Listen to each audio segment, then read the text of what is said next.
Bismillahirrahmanirrahiim. Waa Somali News.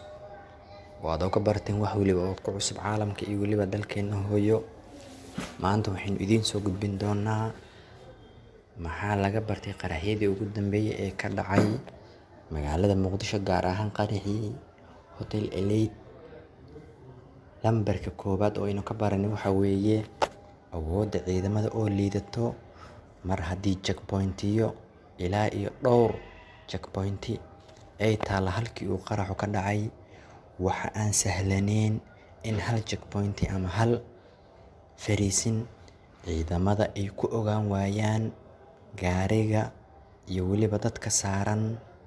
Lambar labo, habacsanaan dhanka amniga ah. Ciidamada amniga iyo kuwa waliba sirdoonka ah ee la rabay inay isha ku hayaan xaaladaha iyo waliba wadooyinka magaalada Muqdisho ayaa waxaan shaki ku jirin in habacsanaan aad u weyn ay soo wajahday. Lambar 3, awoodda shabaab oo muuqato mar haddii ay qaraxyadii ka dhacayaan isha magaalada Muqdisho, gaar ahaan meelaha ugu amnisan, ciidamada ugu badan ay joogaan, uguna dambeysa magaalada.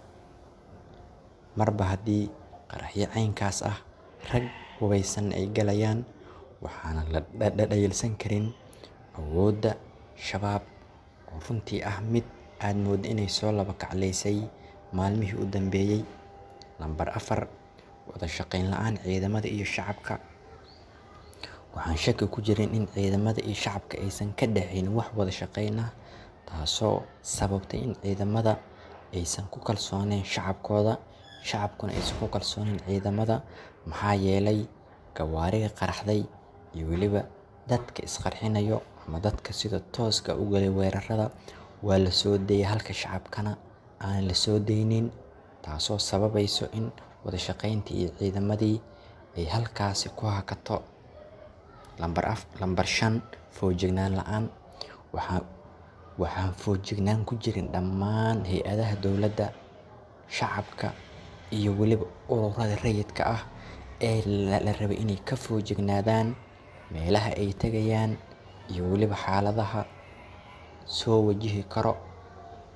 Waxaan idinkula talinayaa in inta bil ay ka dhiman sanadkan boqolkiiba boqol aan la tegin goobaha la isku qarxiyo, goobaha aad isleedahay waa lasoo weerari karaa sida maqaaxiyaha iyo hoteelada wadooyinka waaweyn iyo waliba meel waliba ood leedahay way camiran tahay. Maxaa yeelay khatarteeda ayaa badan. Haddii aad ku cusub tahay channelkeena, subscribe noo saar si aynu kula soo gudbino wax waliba oo cusub. Waadna ku mahadsantahay adiguna.